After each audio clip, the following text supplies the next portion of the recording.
Selamat malam Bapak, Ibu, dan saudara-saudara dimanapun Bapak, Ibu, Saudara berada. Pada malam hari ini kita memasuki malam ketiga dalam pekan doa yang diadakan oleh gereja kita, Gereja GKI Cipinang Elok. Di malam kemarin dan hari yang pertama kita sudah belajar bagaimana murid-murid Tuhan Yesus menantikan Roh Kudus.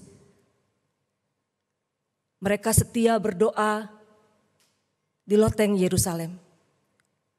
Biarlah saat ini kita juga sebagai murid-murid Tuhan masa kini, kita boleh tetap setia dan tekun di dalam doa. Dan biarlah kita senantiasa boleh sehati bersama-sama dengan jemaat bertekun dan membangun. Hendaklah hidup kita dipenuhi oleh karunia-karunia roh. PKJ 94, hendaklah kamu penuh dengan roh.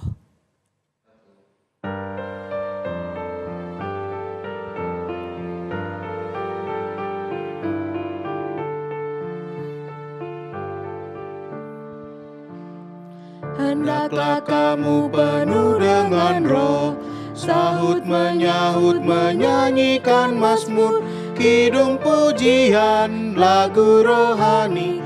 Nyanyi bersorak sebulat hatimu bagi Tuhan.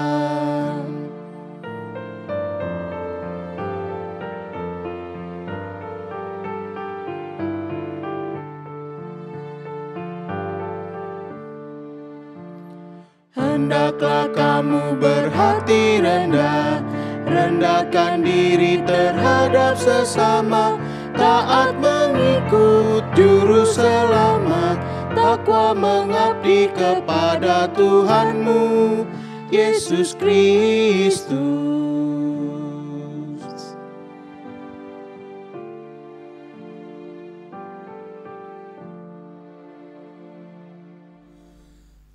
Bapak, Ibu, dan saudara-saudara kekasih di dalam Tuhan kita Yesus Kristus, Shalom dan selamat jumpa kembali di dalam pewartaan firman Tuhan bersama Pendeta Inyoman Agus.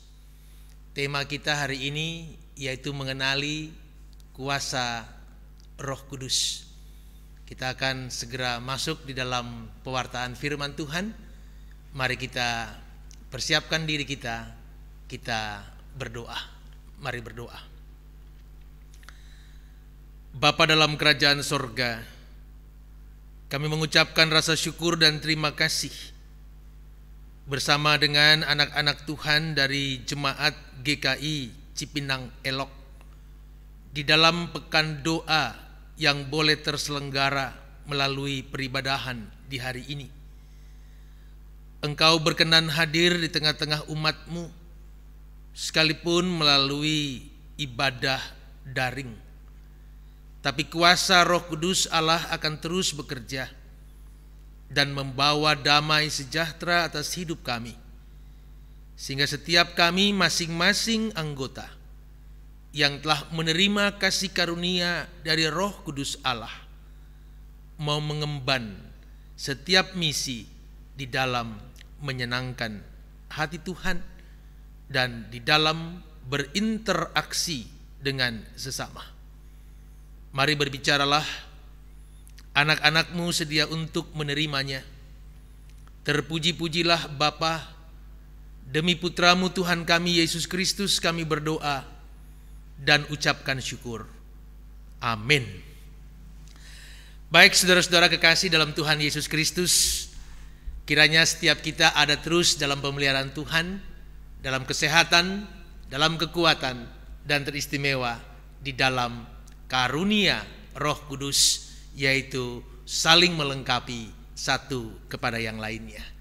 Nah, sebelum kita masuk dalam pewartaan firman Tuhan, saya ingin menyampaikan satu pujian untuk Tuhan, dan kiranya pujian ini juga memberkati saudara-saudari di tempat ini.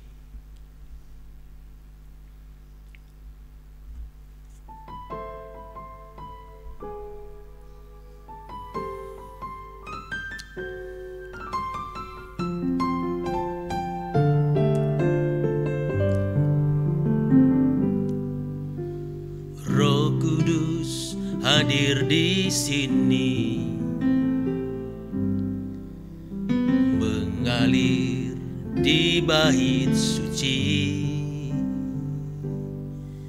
Perkara ajaib pun terjadi, kuasa mujizat nyata, karena Roh Allah sedang bekerja. Roh Kudus hadir di sini, mengalir di bait suci. Perkara ajaib pun terjadi, kuasa mujizat nyata, karena Roh Allah sedang bekerja. Tiada yang mustahil dan tiada yang sukar bila Roh Allah turut bekerja. Tiada yang mustahil bagi orang percaya bila Roh Allah turut bekerja di antara kita.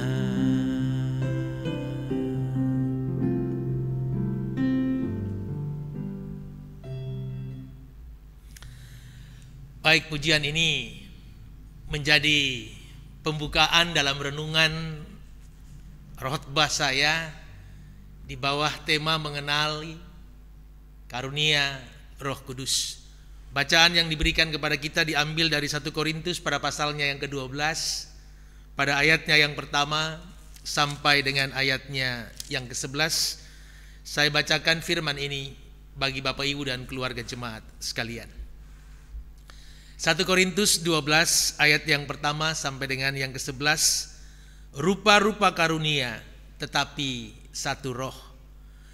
Sekarang tentang karunia-karunia Roh, aku mau saudara-saudara, supaya kamu mengetahui kebenarannya.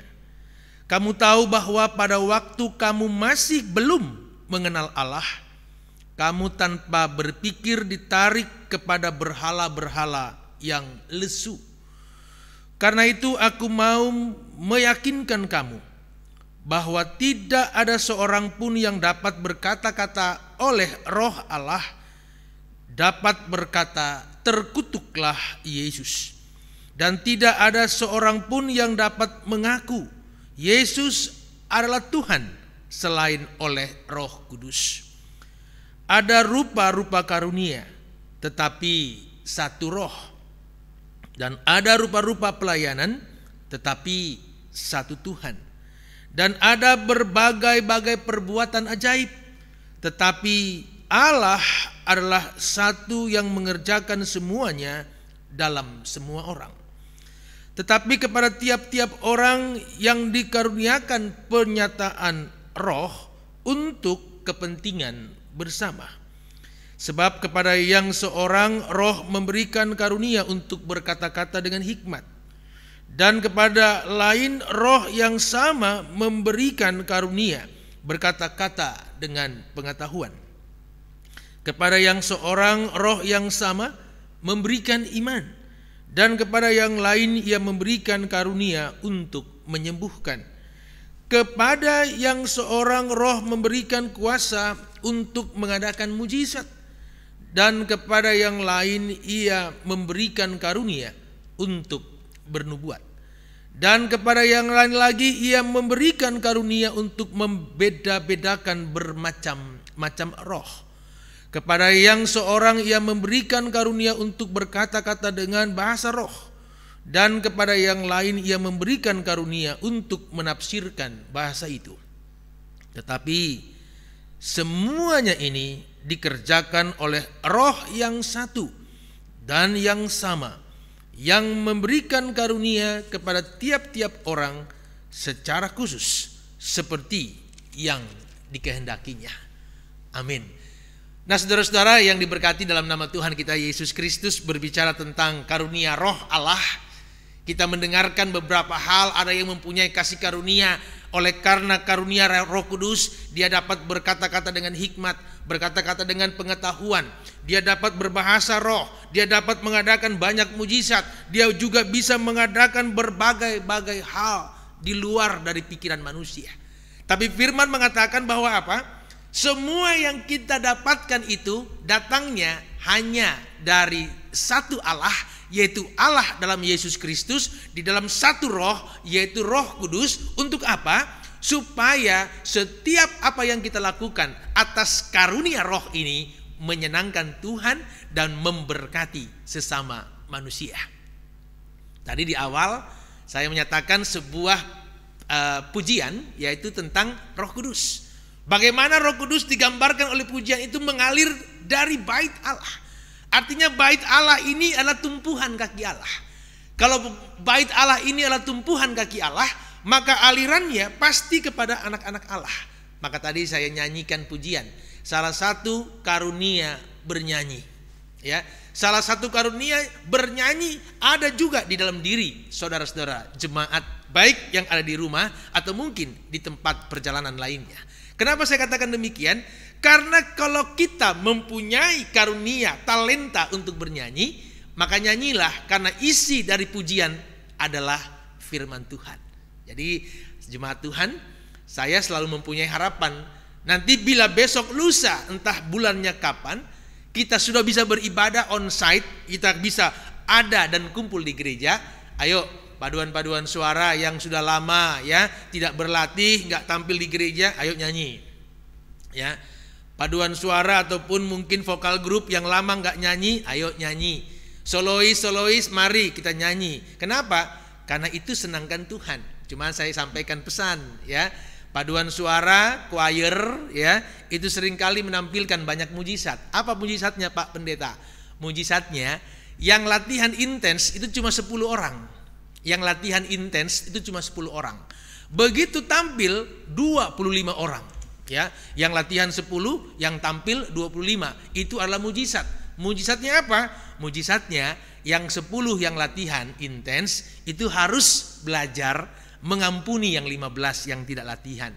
Yang 15 yang tidak latihan belajar rendah hati terhadap yang 10 yang latihan. Itulah namanya saling melengkapi. Di dalam kasih karunia Roh Kudus disampaikan saudara-saudara bahwa satu kepada yang lainnya pun tidak boleh menyombongkan karunia yang kita dapatkan dari Tuhan. Jadi jangan sampai ada orang bilang kalau saya punya kasih karunia ataupun dapatkan karunia roh dalam bahasa roh, sayalah yang paling hebat. Gak bisa. Saya dapat karunia untuk mempunyai berpengetahuan, berhikmat, sayalah yang paling hebat. Gak boleh. Karena satu kepada yang lainnya saling melengkapi. Ada yang dikaruniakan Tuhan bisa mengobati orang sakit. Ada yang dikaruniakan Tuhan dia mempunyai iman yang hebat, yang mungkin saja bisa membawa damai kepada banyak orang. Tapi semua itu adalah sebuah kelengkapan. Ayat yang keempat ini menjadi sebuah media yang penting buat kita. Ada rupa-rupa karunia tetapi satu roh. Ingat baik-baik. Ada rupa-rupa karunia tapi hanya ada satu roh. Artinya apa? Karunia-karunia yang Bapak Ibu dan saya punya itu sumbernya cuma satu, dari Roh Allah. Jadi kalau kita lakukan ini untuk menyenangkan Tuhan, memberkati kehidupan jemaat, maka Allah pasti akan menambah-nambahkan kasih karunia itu. Kenapa saya bilang begitu saudara-saudara? Karena oleh kasih karunia Allah inilah dia ingin menyatakan kepada setiap manusia, khususnya Bapak Ibu dan saya yang ada di dalam bergereja ini, supaya dijauhkan dari segala hal yang jahat, dijauhkan dari segala hal yang disebutkan dengan konflik, dijauhkan dalam rumah tangga Bapak Ibu dengan saya, yaitu hal-hal yang mendatangkan murka Allah. Sehingga kita dituntun oleh roh, kita dipimpin oleh roh. Di dalam Injil Yohanes dikatakan ketika Roh Kudus turun, ya, di situ disampaikan oleh Yesus bahwa tugasnya Roh Kudus itu cuma ada 2. Pertama, yaitu mengajarkan, dan yang kedua, yaitu mengingatkan. Apa definisi mengajarkan? Mengajarkan itu artinya menyampaikan sesuatu yang belum kita tahu. Kita diajarkan tentang sesuatu, tentang kerajaan Allah, tentang kebenarannya, tentang keselamatannya, tentang pengampunan dosa. Kita diajarkan oleh Roh Kudus. Setiap kita diingatkan ketika kita lupa untuk melakukannya. Nah, ini penting diajarkan. Bila kita lupa, tugas Roh Kudus yang selanjutnya yaitu Dia mengingatkan kita. Mengingatkan apa? Bahwa mungkin Bapak Ibu dan saya sudah melanggar komitmen janji terhadap Tuhan. Sehingga kita diingatkan. Supaya apa? Supaya kita jangan menjadi mangsa dari kuasa-kuasa kegelapan. Nah, oleh karena itu, ketika setiap Bapak Ibu dan saya memiliki kasih karunia Allah di dalam kuasa Roh Kudus, maka Bapak Ibu dan saya patut untuk bisa melakukan segala yang baik. Kalau ditegur oleh Roh Kudus, maka itulah sebuah hal di mana Bapak Ibu dan saya diingatkan supaya jangan sampai di karya penyelamatan Kristus di akhir zaman kita tidak mendapatkan keselamatan karena tegar tengkuk, keras kepala, dan menolak teguran-teguran Tuhan. Bagi yang berdosa, Bapak Ibu dan saya diingatkan Tuhan, jangan lagi ya melakukan hal itu. Jangan lagi ya chatting dengan mantan pacarnya. Jangan lagi ya chatting merusak rumah tangga orang ya. Jangan lagi melakukan pencurian, penipuan, hal-hal yang tidak disukai oleh Tuhan. Itu diingatkan. Supaya Bapak Ibu dan saya tetap memiliki kerajaan sorga. Amin. Ya, jadi saudara-saudara, kerajaan Allah, kerajaan sorga akan tiba di hidup Bapak Ibu dan saya. Itu bisa juga berarti kematian.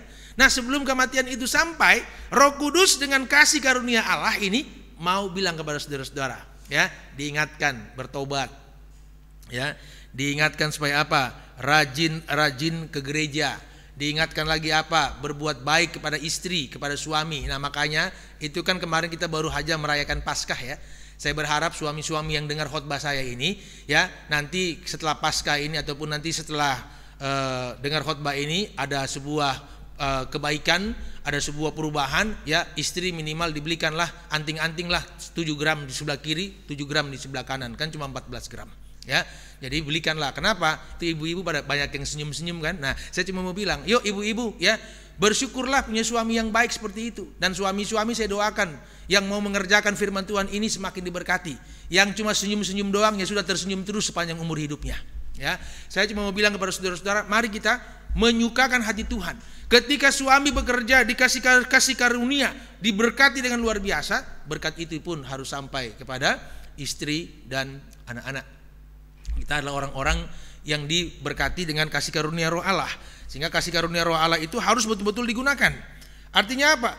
Kamu betul-betul dikatakan oleh firman Tuhan itu mendapatkan kasih karunia Allah itu karena anugerah. Bahasa gampangnya free, gratis. Jadi Bapak Ibu dan saya juga harus mempunyai perubahan-perubahan hidup yang mana Roh Kudus mau supaya kita jauh lebih baik dari kemarin-kemarin. Yang tadinya ya suka banget jadi orang pemarah, ya, sekarang harus menjadi orang yang ramah, peramah, ya. Kalau ada orang marah-marah sama kita, ya, melontarkan kata-kata kasar, jangan balas kasar dengan kasar. Ya, ada yang melempar batu kepada kita, balas lempar dengan bunga, ya, tapi berikut dengan pot-potnya, ya. Tapi yang potnya nggak usah, itu cuma bikin-bikinan saya saja, ya. Balas dengan hal-hal yang baik. Kenapa? Karena itu kasih karunia Allah. Engkau dan saya bisa diperdamaikan dengan banyak orang. Itu kasih karunia Allah, intinya itu kasih. Ada banyak orang mewujudkan, menceritakan kasih itu dengan kalimat seperti ini. Love is blue. Love is blue. Cinta itu biru. Kok bisa biru, Pak Pendeta? Dia mau menggambarkan cinta itu lebar dan luas. Seperti langit yang biru, gak bisa diukur dengan meteran. Love is blue, seperti lautan, ocean, ya. Kenapa? Lebar, luas, dan dalam. Nah, cinta Allah di dalam kasih karunia ini juga dia dalam. Sehingga gak boleh ada anak-anak Tuhan yang bilang lagi, saya gak bisa memaafkan dia, saya gak mau mengampuni dia. Yesus di dalam Kristus, atau Yesus Kristus ataupun Allah dalam Yesus Kristus sudah mengatakan dalam Yesaya, sekalipun dosamu merah seperti kirmisi, dia akan diputihkan seperti salju. Sekalipun berwarna merah seperti kain kesumba, akan diputihkan seperti bulu domba. Jadi kasih karunia Allah ini, sekali lagi saya mau bilang, bukan untuk jor-joran, bukan untuk pamer-pameran, bukan.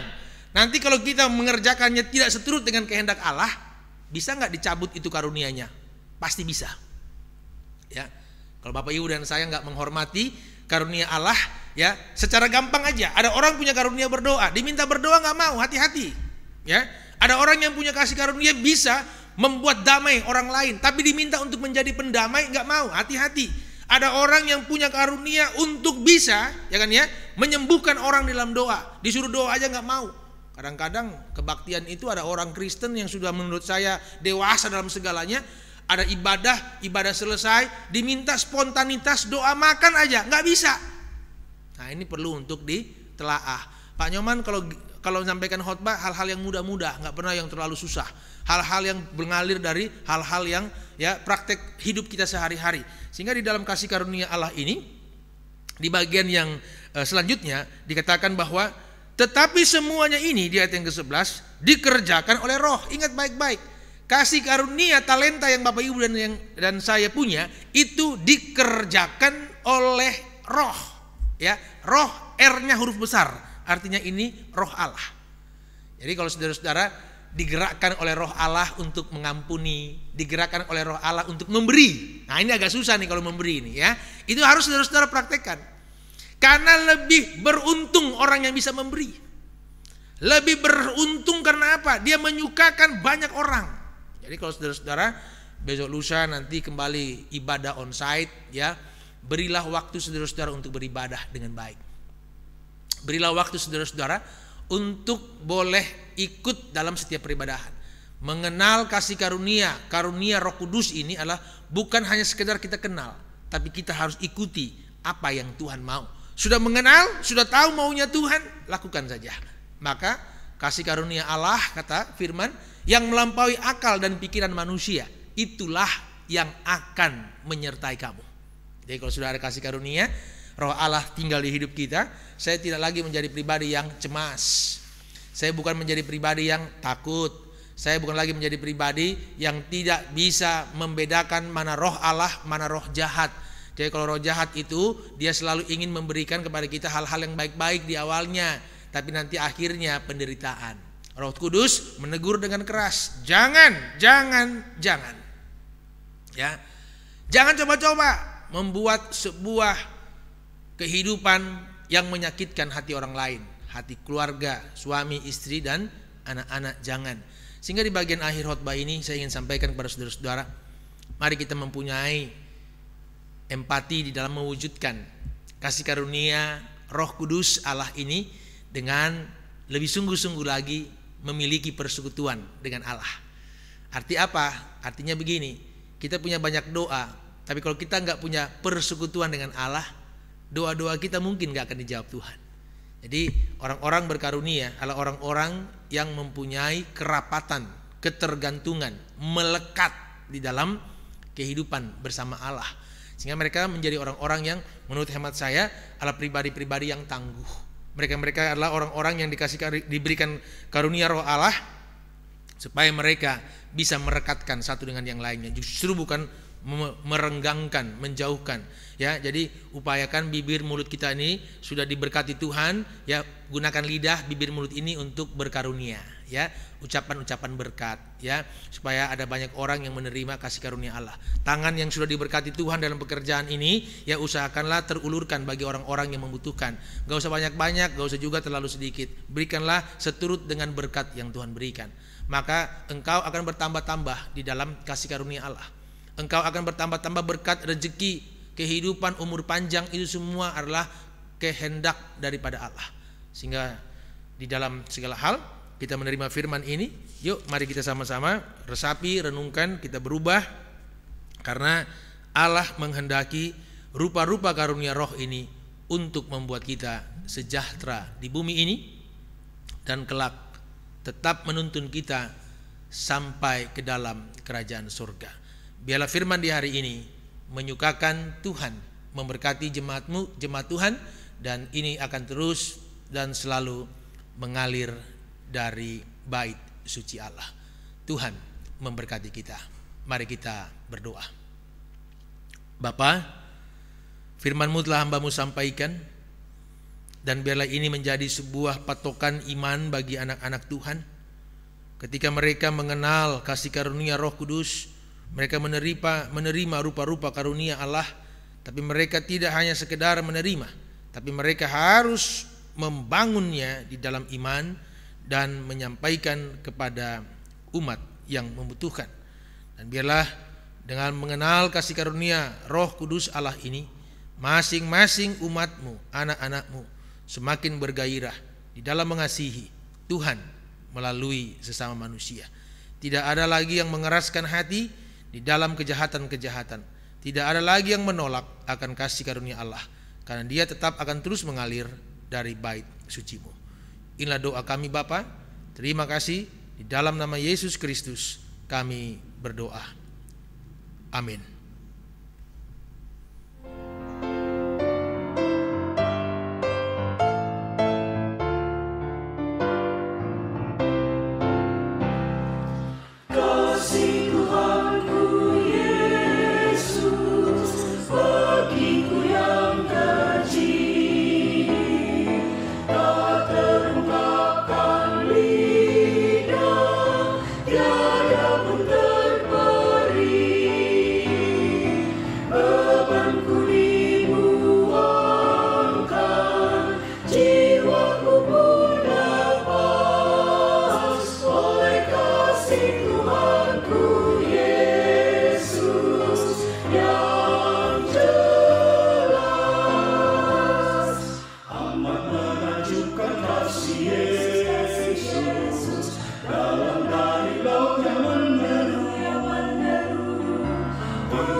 Bapak, Ibu, Saudara sekalian, kita akan masuk di dalam doa syafaat.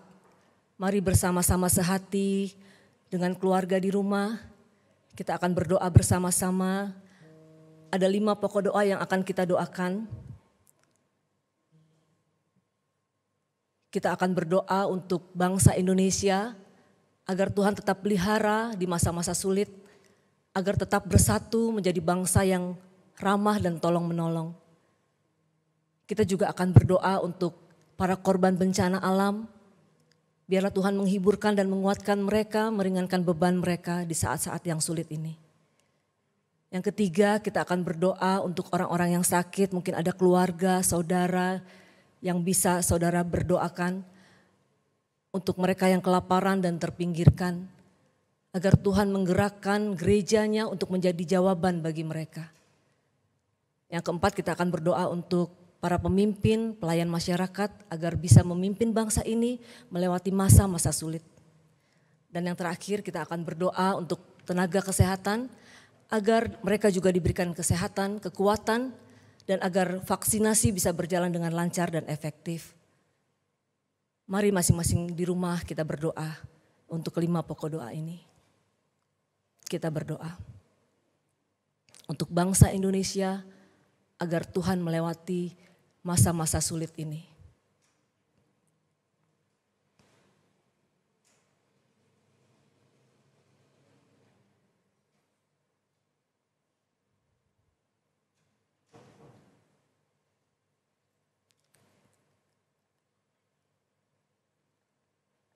Tuhan, dengarlah doa kami. Kita akan berdoa juga untuk para korban bencana alam, agar Tuhan menghiburkan, mereka di tengah kesusahan mereka.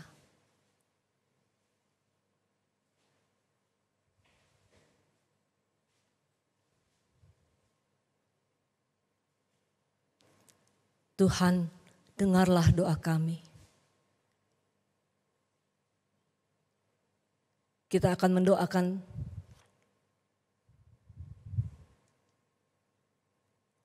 untuk orang-orang yang sakit, ada keluarga, saudara yang sakit, orang-orang yang kelaparan dan terpinggirkan.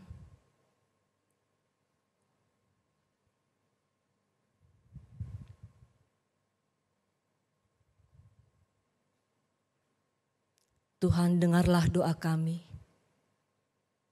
Kita akan berdoa untuk para pemimpin, pelayan masyarakat, agar mereka diberikan hikmat untuk melewati masa-masa sulit ini.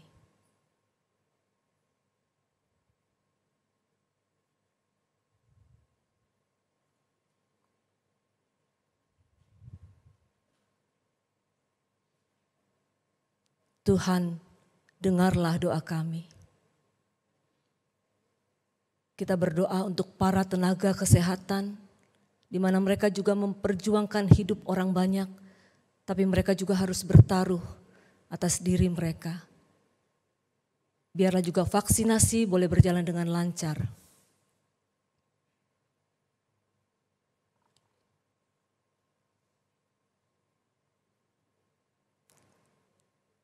Tuhan, dengarlah doa kami yang kami panjatkan di tengah-tengah kesulitan bangsa kami.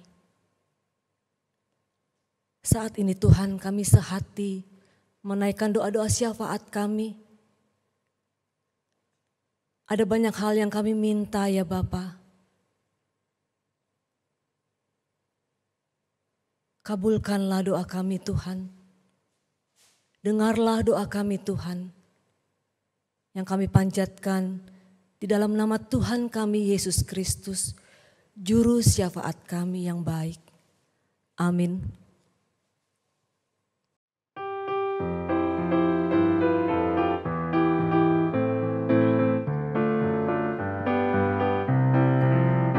Rindukah engkau mendapat berkat Tuhan yang penuh di seluruh hidupmu? Mintalah kepada Bapamu yang janjinya teguh, menyertai langkahmu. Roh Kudus terus meluap di hatimu, karena Tuhan berpesan, bawalah bejanamu. Roh Kudus terus meluap di hatimu, pun dengan kuasanya.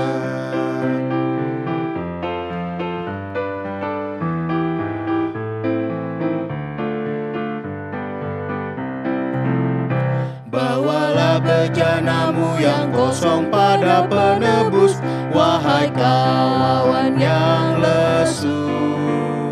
Dengan hati yang rendah tetap nantikan Roh Kudus masuk dalam hatimu. Roh Kudus terus meluap di hatimu, karena Tuhan berpesan, bawalah bejanamu. Roh Kudus terus meluap di hatimu, pun dengan kuasanya.